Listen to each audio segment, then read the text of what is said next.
Bahujan Samaj party के लोग, सत्ताधारी लोग कहते थे कि जो ज़मीन सरकारी वो ज़मीन हमारी है।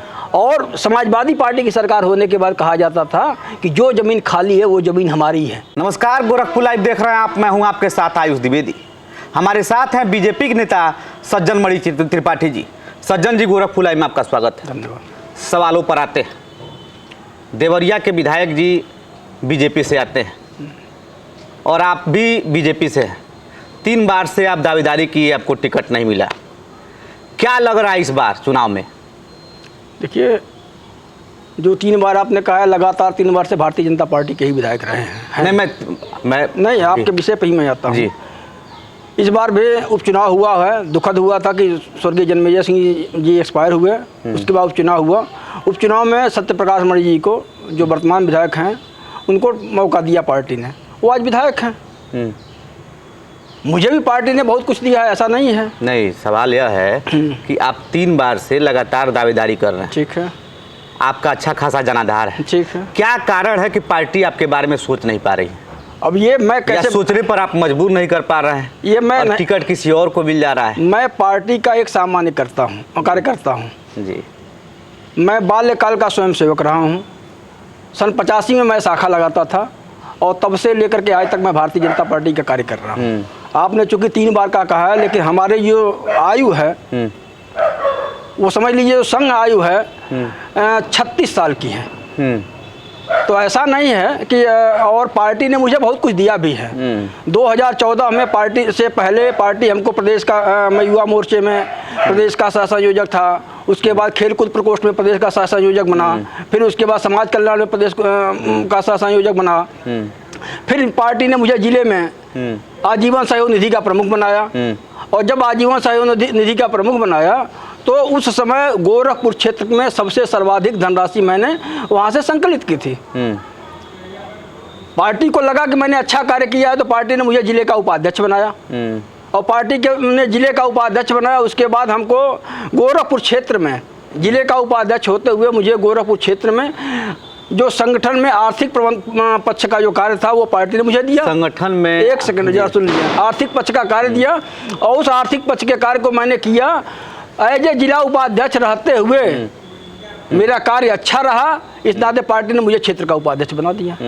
संगठन के बारे में आपकी पार्टी सोचती है, तो फिर मुख्य धारा की राजनीति में आने का कारण क्या है? मुख्य धारा में क्यों आना चाहते हैं? संगठन में आप इतना अच्छा काम करते हैं, तो फिर मुख्य धारा की राजनीति में क्यों? नहीं, संगठन का भी कार्य मैं करता हूं। और मेरी जो इच्छा है, जो प्रबल इच्छा है कि मैं देवरिया विधानसभा के लोगों की सेवा करूं। संगठन में रह करके मैं सेवा नहीं कर सकता, लेकिन मेरी जो इच्छा है, प्रबल इच्छा है कि मैं देवरिया जनपद के और देवरिया विधानसभा के लोगों के सुख दुख की सेवा जो मैं करता रहा हूं, वह कार्य सही रूप में तभी सफल हो सकता है जब मैं उस क्षेत्र का जनप्रतिनिधि होऊंगा।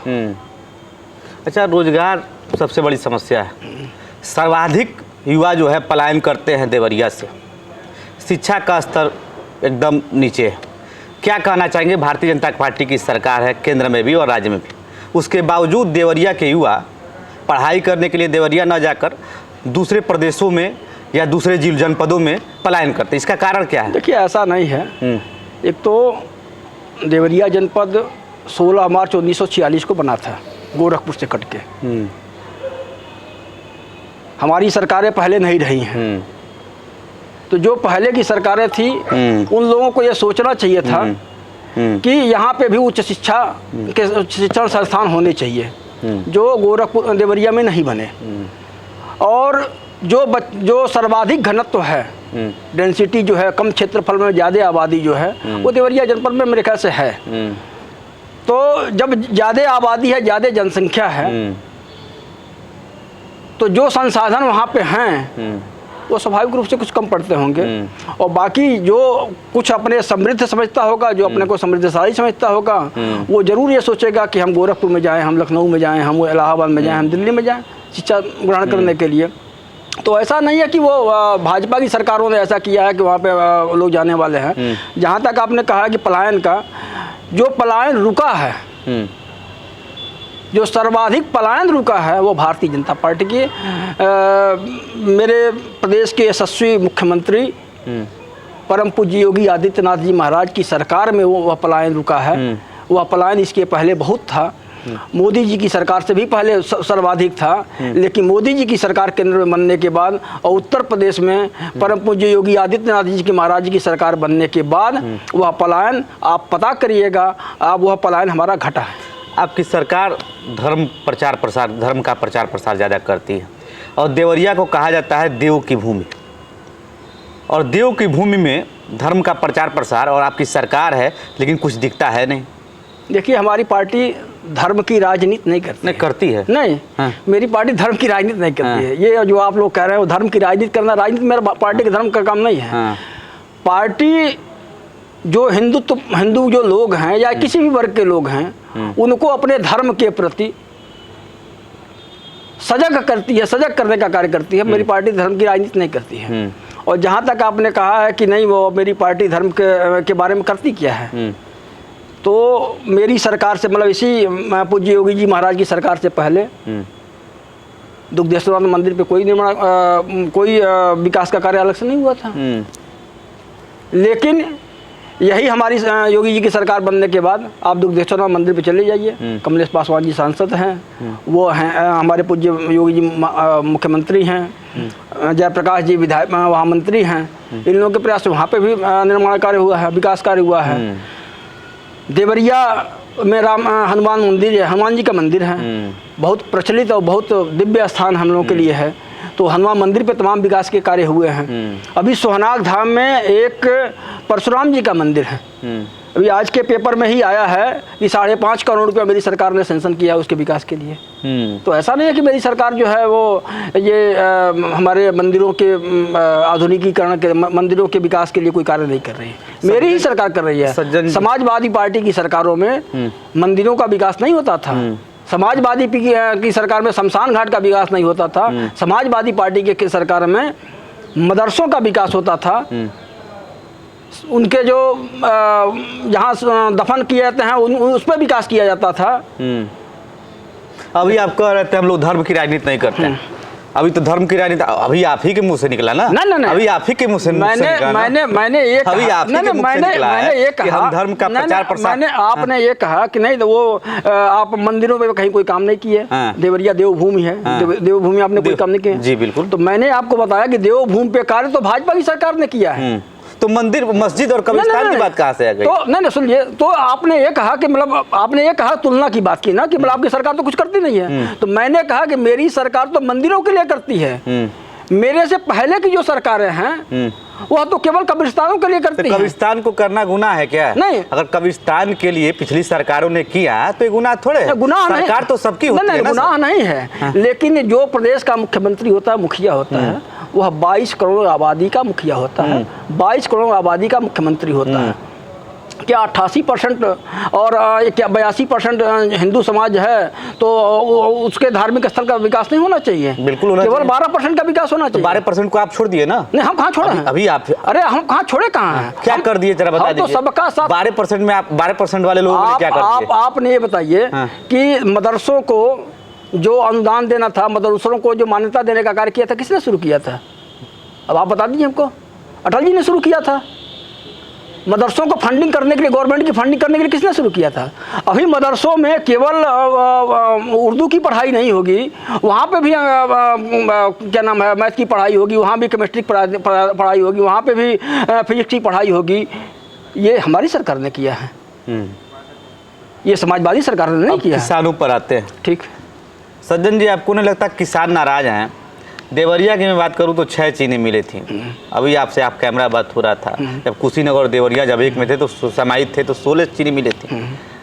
6 चीनी मिल अलग होने के बाद 6 चीनी मिल, और आप ही बता रहे थे कि 1 चीनी मिल चल रहा है प्रतापपुर वाला, इसके अलावा 5 बंद हो गए। आपकी सरकार केंद्र में भी है और राज्य में उसके 5 ही चीनी मिल थी यहाँ पे। हाँ ठीक है, 5 ही है, लेकिन अभी तत्काल में कितने चल रहे हैं? भटनी अभी तत्काल में कितने चल रहे हैं? तत्काल में 1 चल रहा है, लेकिन उसके पीछे रीजन जानिए कि ये क्यों 1 चल रही है। बसपा की सरकार आई, उसके पहले समाजवादी की सरकार थी, मिलों को बंद किया गया। मुलायम सिंह जी की सरकार थी, मिलों को बंद किया गया। बसपा की सरकार आई, उसने उन मिलों को बेच दिया और कौड़ी के दाम में बेच दिया। जितने की उसकी ज़मीन है, जितने उसके कबाड़ पड़े हुए थे, उससे भी हमको लगता है कि सैकड़ा हिस्सा कम पे ज़मीनों को बेच दिया गया कौड़ी के दाम पे। भारतीय जनता पार्टी की सरकार यहाँ मायावती जी ने बेचा था, तो अखिलेश जी ने कहा था कि जब मैं आऊँगा तो इनकी जाँच कराऊँगा और सारे मिलों को मैं दोबारा चालू कराऊँगा।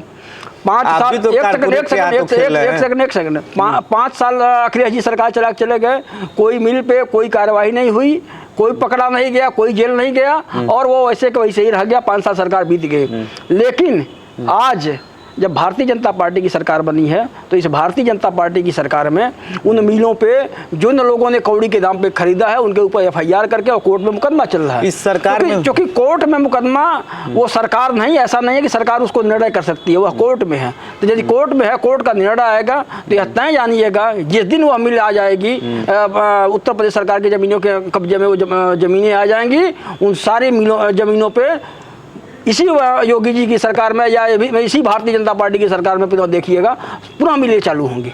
अच्छा, मोदी जी कहते हैं किसान हमारे देश के अन्नदाता हैं, भाग्य विधाता हैं, किसान सड़कों पर हैं। और एक सवाल और है, मायावती जी जब थी तो 90 रुपया जो गन्ने का भुगतान, गन्ने का मूल्य था 90 रुपया उन्होंने बढ़ाया। अखिलेश जी आए तो 65 रुपया। बीजेपी की सरकार आती है, चुनावी साल में, चुनावी वर्ष में 25 रुपया दाम बढ़ाया जाता है। क्या यह अन्नदाताओं के साथ अन्याय नहीं है? आप केवल एक पहलू पे बस जा रहे हैं जी, कि आप कह रहे हैं कि 25 रुपया बढ़ाया गया। आप दूसरे पहलू पे चलिए कि उन लोगों की सरकार में जो रेट बढ़ाए जाते थे, तमाम मिलें ऐसी हैं, तमाम ने मेरे ख्याल से 100% मिलें ऐसी हैं कि जो 5 साल 6 साल 8 साल का बैकलॉग लेकर बैठी हुई है और किसानों को 1 रुपया नहीं दे रही थी। भारतीय जनता पार्टी की पूज्य महाराज जी की सरकार आई है, जो बैकलॉग थे, जो उनकी सरकार के बैकलॉग थे, उसका भुगतान भी पूज्य महाराज जी की सरकार में जाकर के हुआ है। और दूसरा, अब एक पक्ष पे केवल मत चलिए। आप ये कह रहे हैं कि गन्ने का दाम नहीं बढ़ रहा, तो चीनी का दाम बढ़ा है क्या? चीनी का दाम बढ़ा है क्या? जब चीनी का दाम बढ़ेगा तो मिलों को भी प्रॉफिट होता है, वो गन्ने का रेट भी बढ़ाएंगे। तो जब चीनी का रेट नहीं बढ़ रहा है तो आप केवल कहेंगे कि एक पक्षी करिए, और दूसरा क्या, हम रेट बढ़ा दें और पता चले कि हम बैकलॉग कर दिए और गन्नों का हजारों हजार करोड़ रुपए किसानों का पड़ा रहे। तो यह कार्य भारतीय जनता पार्टी सरकारों में नहीं होता है, यह अदर सरकारों में होता है, ये समाजवादी पार्टी और बसपा की सरकारों में होता है। यह भारतीय जनता पार्टी की संस्कृति नहीं है। आपकी सरकार जो है हमेशा पाकिस्तान, चीन, नेपाल की राग अलापती रहती है और स्थिति महंगाई इस समय चरम पर है। पेट्रोल डीजल का दाम पाकिस्तान में भी भारत से सस्ता है, नेपाल में भी सस्ता है, चीन में भी सस्ता है। भारत में ऐसा क्यों? आप केंद्र में मोदी जी कहते हैं कि वैश्विक नेता है, विश्व के सबसे बड़े नेता हैं। अभी आपने कहा कि पाकिस्तान में, पाकिस्तान का भी जो विकास है और जो आपके भारत का विकास है, उससे क्या तुलना कर सकते हैं आप? उससे तुलना तो आप नहीं कर सकते। पाकिस्तान में भुखमरी है, आपके वहाँ सड़कें बन रही है, 4 लेन बन रही है। अभी भुखमरी से याद आया, भुखमरी के मामले में पाकिस्तान से हम पीछे हैं। ना, ये विश्व के आंकड़े वो हम उसको हम नहीं मानते। हम यह जानते हैं, हम आप दूसरे जगह मत जाए, पूरे विश्व के गणना मत करिए। आप अपने गोरखपुर में रहते हैं, देवरिया में रहते हैं, पूर्वांचल तो पूरी तरीके से आप देख रहे हैं, रग रग से वाकिफ है। कहाँ भुखमरी है बता दीजिए। पिछले कोरोना काल से लेकर के आज तक हमारी सरकार जो है फ्री का राशन बांट रही है, इसके पहले तो नहीं होता। और गैस का दाम बढ़ा दिए। नहीं, गैस का दाम बढ़ा दिया, उस पर सब उस पर जो जिनको उज्ज्वला का राशन, एक तरफ राशन देंगे, दूसरी तरफ निकाल लेंगे गैस में। आपको मैंने कहा था, मैं कह रहा हूँ कि ये जो जब कांग्रेस की सरकार 2004 से लेकर के 2014 तक मनमोहन सिंह जी की सरकार थी, उसी समय यह तय हो गया था कि जो इंटरनेशनल मार्केट में जो क्रूड ऑयल का रेट जिस हिसाब से बढ़ेगा, उसी हिसाब से हमारे देश की कंपनियां भी उस रेट को बढ़ाएंगी। क्योंकि ये इन मूल्यों पे सरकार का कोई नियंत्रण नहीं है, चाहे वो हमारी सरकार है चाहे किसी की सरकार थी। वो कांग्रेस की सरकार ने ऐसा कर दिया है कि हमारा उस पर नियंत्रण नहीं है। और जहाँ तक विकास की बात आप कर रहे हैं, आज के पहले इसी हमारी सरकार से पहले, अटल जी की सरकार से पहले, इधर पूर्वांचल में कहीं आपको 4 लेन दिखने को नहीं मिलता था। ले अटल जी, स्वर्गीय अटल जी आए और उन्होंने 4 लेन दिया, तो हम लोगों को ये भी पता चला कि 4 लेन भी ऐसी होती है। जो आदमी लखनऊ, दिल्ली, कलकत्ता और बेंगलोर नहीं जाता था, वो उसको पता भी नहीं था कि इतनी चौड़ी सड़कें भी होती हैं। अटल जी की सरकार आई तो हम लोगों को लगा कि 4 लेन ऐसा होता है। और अटल जी के बाद 10 साल जब मनमोहन सिंह जी की सरकार थी तो उस समय क्या विकास का दर था, कितनी सड़कें बनती थी। उस समय 4 किलोमीटर पर डे बनती थी, आज 40 किलोमीटर पर डे बन रही हैं। जो पहले हम यहाँ से लखनऊ जाते थे तो 12 घंटा 10 घंटा लगता था, आज हम लखनऊ जाते हैं 3 से 3.5 घंटे 4 घंटे में। सपोज करिए रेट हमारा महंगा जरूर हुआ है, लेकिन सड़कें यदि हमने अच्छी दी हैं तो जो व्यक्ति 10 लीटर में लखनऊ कहीं पहुंचता था वह व्यक्ति आज 4 लीटर में 5 लीटर में पहुंच रहा है। तो हम विकास भी कर रहे हैं। और जहाँ तक वो रेट का सवाल है वो अभी कम होगा, ऐसा नहीं है, वो अभी कम होगा। लेकिन आप यह भी तुलना करिए कि विकास के मामले में हम पाकिस्तान से बहुत आगे, मीलों आगे हैं। पाकिस्तान से भारत की कोई तुलना नहीं की जा सकती। प्रियंका गांधी आ रही हैं 31 तारीख को और पूरे प्रदेश में 40% महिलाओं को टिकट देंगे। आपकी पार्टी यह हिम्मत कर पाएगी? देखिए वो उनके पार्टी की क्या नीति। 40% बहुत अच्छी बात है ना, सराहनीय कदम है। एक देखिए, कांग्रेस भारतीय जनता पार्टी के बाद जितनी भी पार्टियां हैं इस देश की, लगभग मैं ये कह सकता हूं कि वह पार्टियां नहीं हैं, वो लिमिटेड कंपनियां हैं। ओम प्रकाश राजभर कहते हैं वो लिमिटेड, तो कहते हैं कि भारत को कंपनी, मोदी को कंपनी चला रही है। वो लिमिटेड कंपनियां हैं। भारतीय जनता पार्टी में कोई निर्णय एक व्यक्ति नहीं लेता है, यहाँ सामूहिक निर्णय लिए जाते हैं। कि मोदी जी लेते हैं? ना सामूहिक निर्णय। अंबानी जी नहीं, अंबानी जी कहाँ? अंबानी जी अपना कार्य करते हैं, भारतीय जनता पार्टी अपना कार्य करते हैं। अंबानी जी से भारतीय जनता पार्टी से क्या मतलब है? नहीं, लोग कहते हैं कि देश वही लोग कहते हैं, लोग कहने वाले विपक्ष के लोगों को जो कहना कहें, जनता कहीं थोड़े कहती है। जनता कहीं थोड़े कहती है, लोग कहें। लेकिन हम यह जानते हैं कि जो भारतीय जनता पार्टी में जो निर्णय होते हैं वो सामूहिक निर्णय होते हैं, वो किसी एक व्यक्ति के निर्णय नहीं होते हैं। कांग्रेस पार्टी में सोनिया गांधी, राहुल गांधी और प्रियंका गांधी का विरोध करके कोई राजनीति नहीं कर सकता, और बिना उनके मन से कोई पत्ता नहीं हिल सकता है। लेकिन भारतीय जनता पार्टी में हर व्यक्ति अपनी बात को कहता है और सामूहिक निर्णय होते हैं, और सामूहिक निर्णय से सारे लोग कार्य करते हैं। क्या लग रहा है मुकाबला आपकी किससे होगी? 2022 का विधानसभा का चुनाव नजदीक है। हमको लगता है कि जो मुकाबला हमारा है, कहीं समाजवादी पार्टी से होगा, कहीं कांग्रेस से होगा, कहीं बसपा से होगा, कहीं निर्दल से होगा। कि ओवैसी जी आपके साथ है? नहीं, ओवैसी हमारे साथ कह रहेंगे। ओवैसी हमारे भारतीय जनता पार्टी के थोड़े, वो तो हमेशा हमारे विरोध में राजनीति करते हैं। और हम विपक्ष के लोग तो कहते हैं कि आपकी पार्टी को मजबूत करने के लिए आपको बुलाते हैं। ना, ये गलत, बड़ा भाषण दिलवाते हैं, ये गलत विषय है। गिरफ्तार नहीं करते। आजम खान को गिरफ्तार करके जेल भेज देते हैं। देखिए, आजम खान ने वैसा काम किया था जिसके नाते वो गिरफ्तार किए गए। अब उत्तर प्रदेश में आकर के ओवैसी थोड़े कोई जमीन सरकारी कब्जा कर लिए थे। वैसे भी आकर के तो सरकारी जमीन पर कब्जा जब हुआ था, सपा सरकार ने काफी काम किया, आपके मुकाबले बहुत बेहतर काम किया। नहीं, कहाँ हमारे मुकाबले में बेहतर काम किया, जरा बता दीजिए। आप ही बता दीजिए फिर। हम क्या, हमको समझा दीजिए आपकी सरकार ने माफियाओं के लिए क्या क्या कौन सा कदम उठाया था? हमारे सरकार ने पहले बसपा की सरकार थी तो एक नारा होता था कि जो जमीन सरकारी है वो जमीन हमारी है। बहुजन समाज पार्टी के लोग, सत्ताधारी लोग कहते थे कि जो जमीन सरकारी वो जमीन हमारी है। और समाजवादी पार्टी की सरकार होने के बाद कहा जाता था कि जो जमीन खाली है वो जमीन हमारी है। लेकिन भारतीय जनता पार्टी की पूज्य महाराज जी की सरकार जब से आई है, आप जान रहे होंगे कि जितने उत्तर प्रदेश के माफिया थे या तो उत्तर प्रदेश को छोड़ करके भाग गए, और नहीं तो यदि यहाँ हैं भी तो या तो जेल में है, और जेल में होने के बाद भी जो उनकी संपत्तियाँ उसको उन्होंने कुर्क करने का काम किया है, कानून व्यवस्था को ठीक करने का कार्य किया है। यह भारतीय जनता पार्टी की सरकार का देन है, ये अन्य सरकारों में नहीं है। सज्जन जी, आखिरी सवाल है, अगर आपको टिकट मिलता है तो आप देवरिया सदर में क्या बदलाव ऐसा कर देंगे कि एक नज़ीर पेश हो जाएगा? देखिए, यदि मुझे मौका मिलता है और मेरी सरकार बनेगी, निश्चित रूप से भारतीय जनता पार्टी की सरकार बनेगी, 350 के पार हम लोग फिर होंगे। तो यह जान लीजिएगा कि जब बनी सरकार तो जितनी चीनी मिलें हमारी बंद पड़ी हैं, कोर्ट के निर्णय के से जिस दिन बरी हो जाती हैं, वो जिस दिन ज़मीन वो सरकार की होती है उस दिन पुनः मैं चीनी मिल को चालू कराने का कार्य कराऊंगा, और इस BRD कॉलेज को यूनिवर्सिटी बनाने का पूरा प्रयास करूंगा। सज्जन जी, आपने गोरखपुर लाइव से बात की, इसलिए बहुत बहुत धन्यवाद।